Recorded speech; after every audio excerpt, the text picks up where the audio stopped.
دوستان عزیز امروز از نمایشگاهی که از طرف اینترکورپوریشن خلویتاس تشکیل شده است ما قرار داریم در نزدیک استند نزدیک نمایشخانه تشکیلات جمعیتی نکسیگو مشاور حاضر میپرسیم که اینا با چیکار مشغول هستند این با شما در کار برای که اینا معنی خیلی با هیدروپونیک همه میپرسد که اگه چی خیلی میشه اگه چی خیلی میشه روزی همین بچه همشان گپ میزنند و این چنین از پورو استحصال کننده بیوگاز بوده است نامشون اخو سلام علیکم و علیکم السلام و شما یک جهان تشکر اکا با جای اشتراک کردنتان در این نمایشگاه شما اکای سید احرار ثابتوف درست؟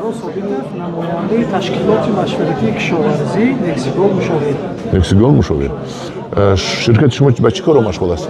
شرکتی ما تکنولوژی‌های اینواتسیونی جاری می‌کند.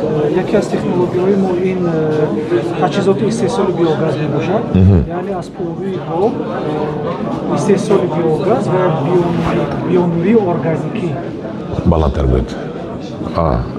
کمتر بالاتر گفتن اینجا؟ تکنولوژی دیگر تکنولوژی هیدروپونیک برای پرورش سبزی چوبو یعنی از گندم جاو شما در 7 روز میتوانید خوراک سبزی چوبو حاصل گیرید این با واسطه آبیاری قطره‌ای و از طرف برنامه کامپیوتری اداره کرده شده یعنی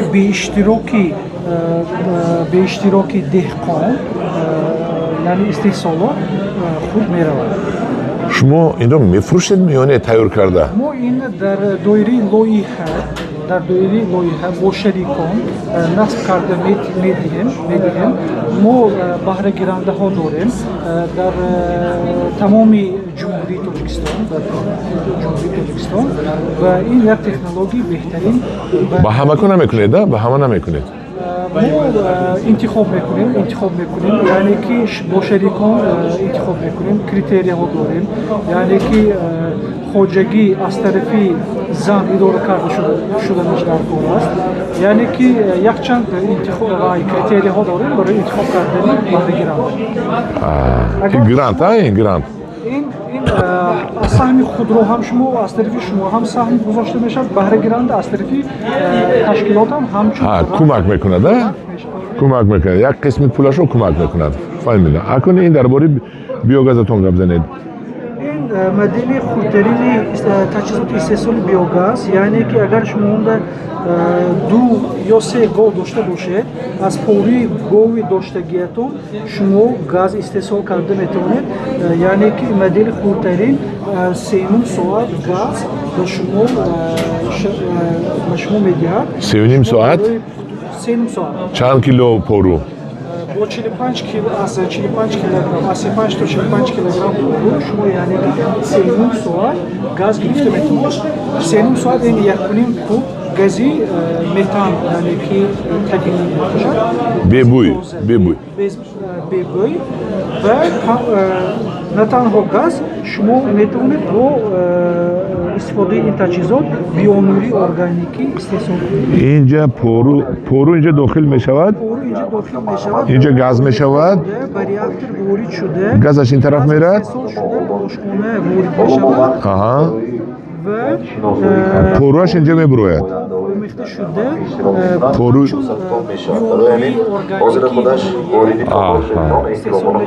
این رو شما برای کارکرد زمین برای حاصل خیزی زمینتون استفاده بوده میتونید این هم اگر لایحه یگانجا تصدیق شود به خلق میکنید این هم 50 به 50 فکر میکنم این از لایحه وابسته است و لایحه‌ای که یگان لایحه پیدا شود اگر ما به بینیفیتسرها حاضر لایحه نیست حاضر لایحه‌های ما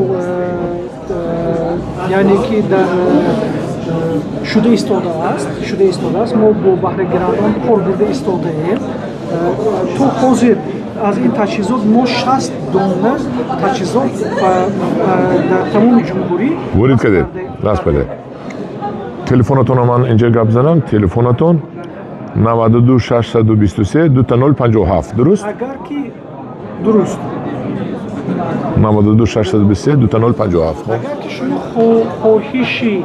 خواهش فرمایشی همین تجهیزات داشته باشه، شما نه تنها با واسطه زنگ زدن، یعنی که شما میتوانید به سایت کشاورزی، اولین مغازه اینترنت مغازه کشاورزی حاصل تیجه در اومده فرمایش کنید و ما از روی فرمایش شما و خانه شما بوده نصب کرده آموزش گذرانیده میتوانید. من همش نشون دادم حاصل تیجه. آقای سید احرار با شما یک جان تشکر برای خدمت‌هایتان بخوام.